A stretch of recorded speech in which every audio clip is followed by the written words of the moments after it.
اعوذ باللہ من الشیطان الرجیم بسم اللہ الرحمن الرحیم کافہا یا عین صاد ذکر رحمت ربک عبدہ زکریا کاف ہا یا عین صاد۔ ذکر ہے اس رحمت کا جو تیرے رب نے اپنے بندے زکریا پر کی تھی، ذکر ہے اس رحمت کا۔ تقابل کے لیے سورہ آل عمران رکوع 4 پیش نظر رہے، جس میں یہ قصہ دوسرے الفاظ میں بیان ہو چکا ہے۔ اپنے بندے زکریا پر کی تھی۔ یہ حضرت زکریا جن کا یہاں ذکر ہو رہا ہے، حضرت ہارون کے خاندان سے تھے۔ ان کی پوزیشن ٹھیک ٹھیک سمجھنے کے لیے ضروری ہے کہ بنی اسرائیل کے نظام کہانت یعنی پریسٹ ہوڈ کو اچھی طرح سمجھ لیا جائے۔ فلسطین پر قابض ہونے کے بعد بنی اسرائیل نے ملک کا انتظام اس طرح کیا تھا کہ حضرت یعقوب علیہ السلام کی اولاد کے 12 قبیلوں میں تو سارا ملک تقسیم کر دیا گیا، اور 13واں قبیلہ یعنی لادی بن یعقوب کا گھرانہ مذہبی خدمات کے لیے مخصوص رہا۔ پھر بنی لادی میں سے بھی اصل وہ خاندان جو مقدس میں خداوند کے آگے بخور جلانے کی خدمت اور پاک ترین چیزوں کی تقدیس کا کام کرتا تھا، حضرت ہارون علیہ السلام کا خاندان تھا۔ باقی دوسرے بنی لادی مقدس کے اندر نہیں جا سکتے تھے، بلکہ خداوند کے گھر کی خدمت کے وقت صحنوں اور کوٹھریوں میں کام کرتے تھے۔ سبت کے دن اور عیدوں کے موقع پر سوختنی قربانیاں چڑھاتے تھے اور مقدس کی نگرانی میں بنی ہارون کا ہاتھ بٹاتے تھے۔ بنی ہارون کے 24 خاندان تھے جو باری باری سے مقدس کی خدمت کے لیے حاضر ہوتے تھے۔ انہی خاندانوں میں سے ایک ابیہ کا خاندان تھا، جس کے سردار حضرت زکریا تھے۔ اپنے خاندان کی باری کے دنوں میں یہی مقدس میں جاتے اور خداوند کے حضور بخور جلانے کی خدمت انجام دیتے تھے۔ تفصیل کے لیے ملاحظہ ہو بائبل کی کتاب تواریخ اول باب 23 اور 24۔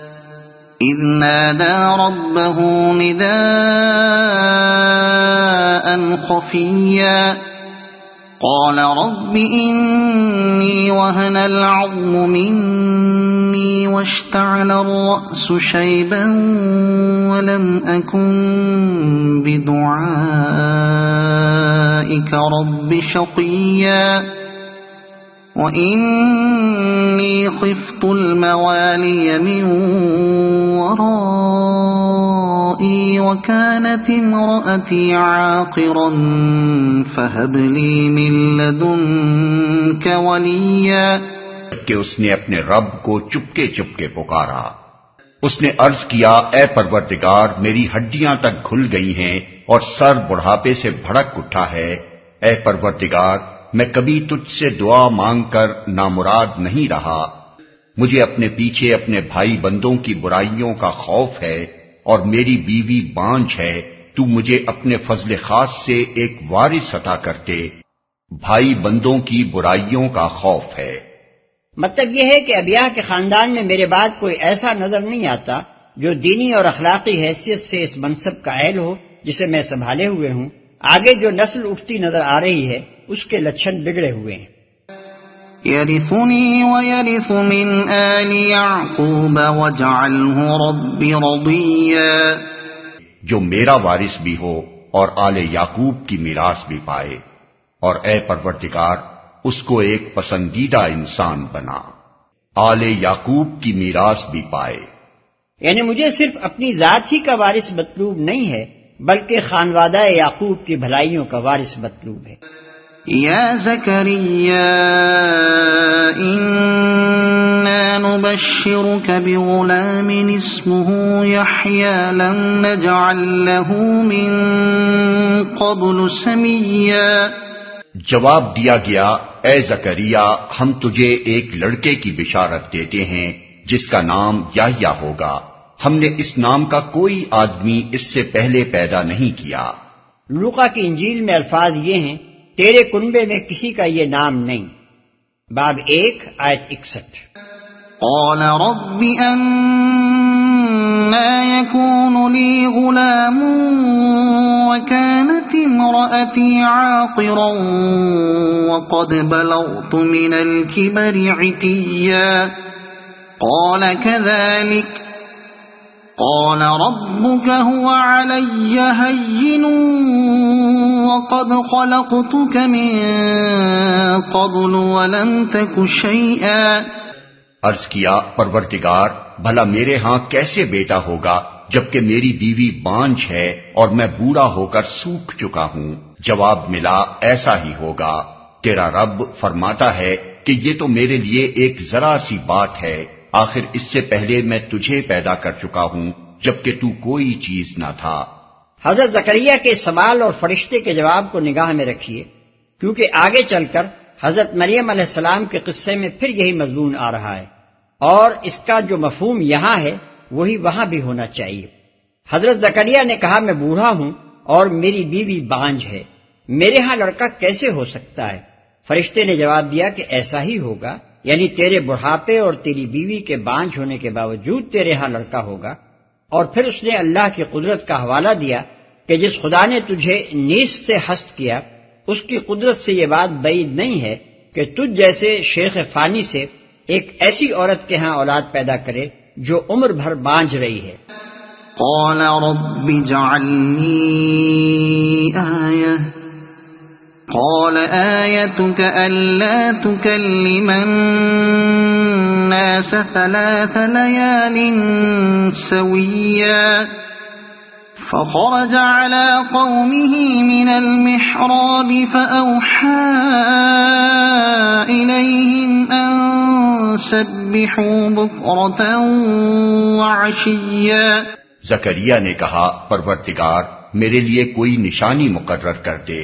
فرمایا تیرے لیے نشانی یہ ہے کہ تو پہم 3 دن لوگوں سے بات نہ کر سکے۔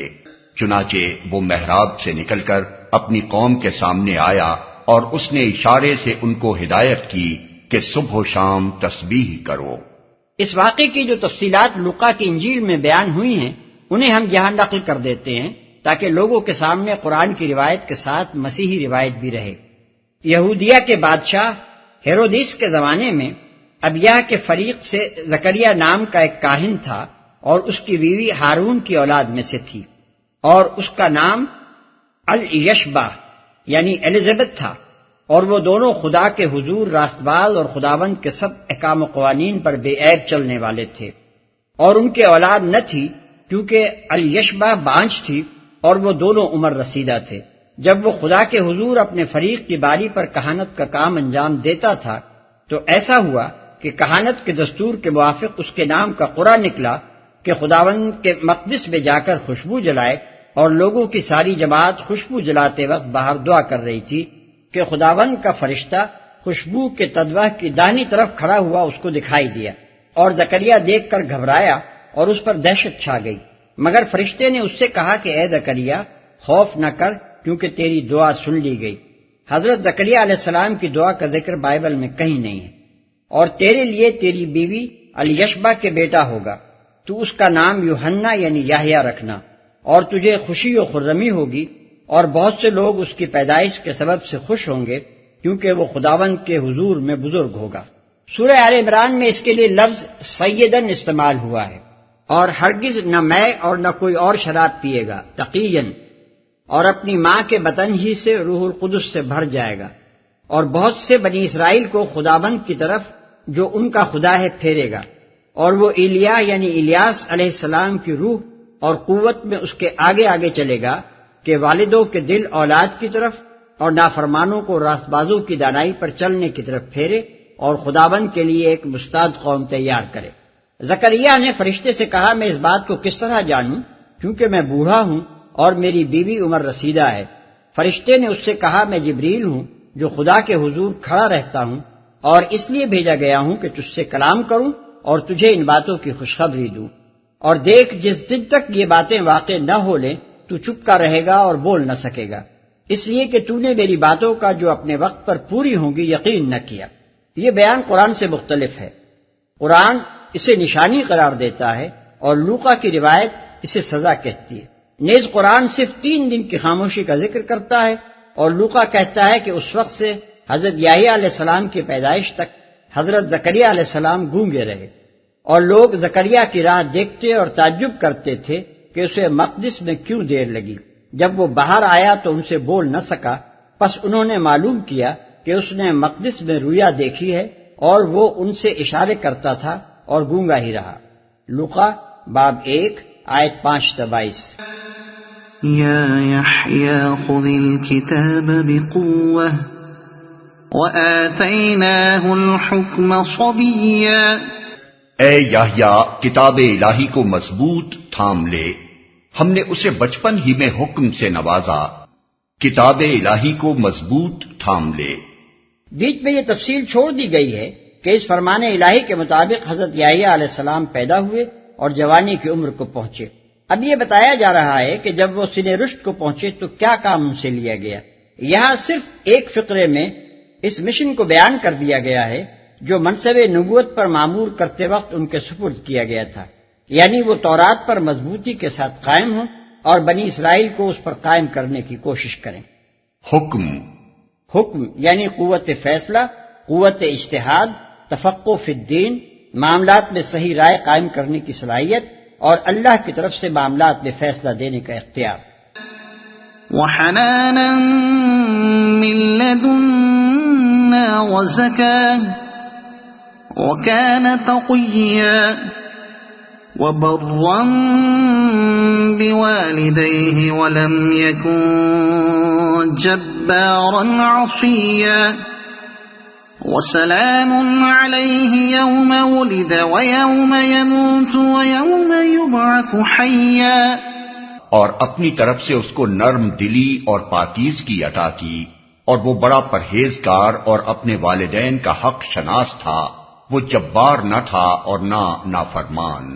سلام اس پر جس روز کہ وہ پیدا ہوا اور جس دن وہ مرے اور جس روز وہ زندہ کر کے اٹھایا جائے۔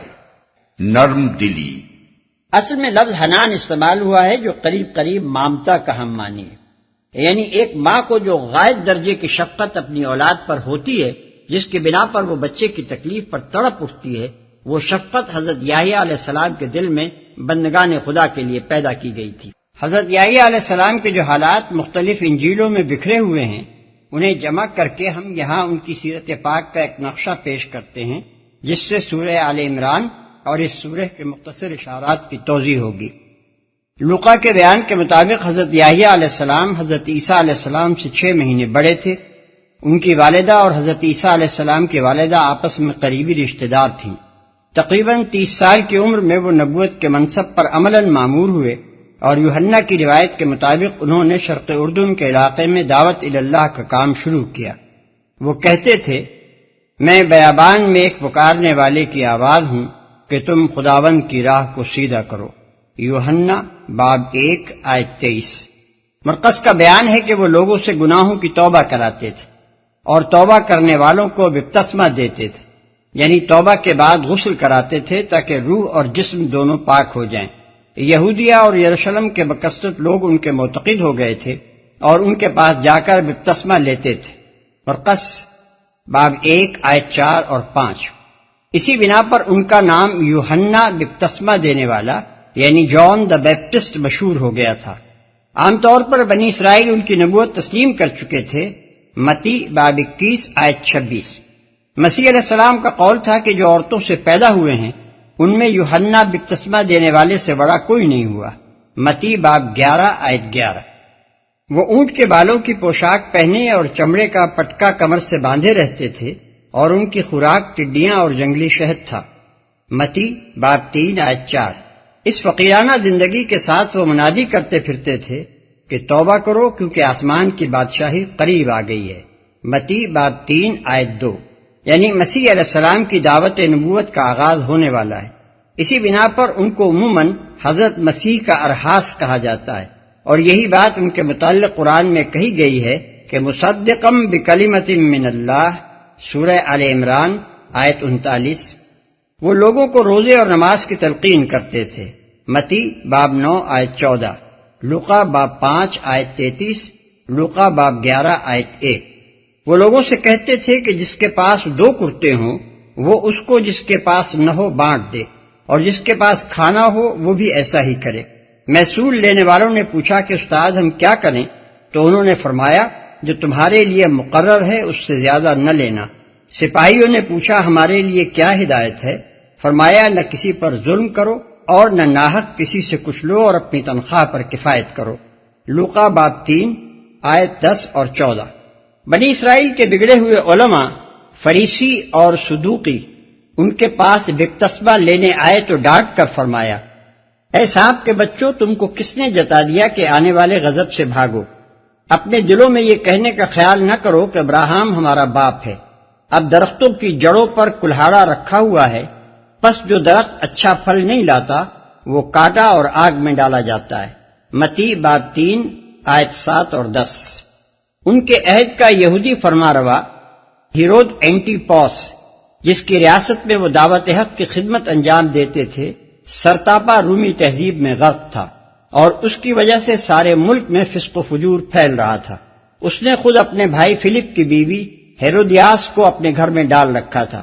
حضرت یحییٰ علیہ السلام نے اس پر ہیرود کو ملامت کی اور اس کی فاسقانہ حرکات کے خلاف آواز اٹھائی۔ اس جرم میں ہیرود نے ان کو گرفتار کر کے جیل بھیج دیا۔ تاہم وہ ان کو ایک مقدس اور راست باز آدمی جان کر ان کا احترام بھی کرتا تھا اور پبلک میں ان کے غیر معمولی اثر سے ڈرتا بھی تھا۔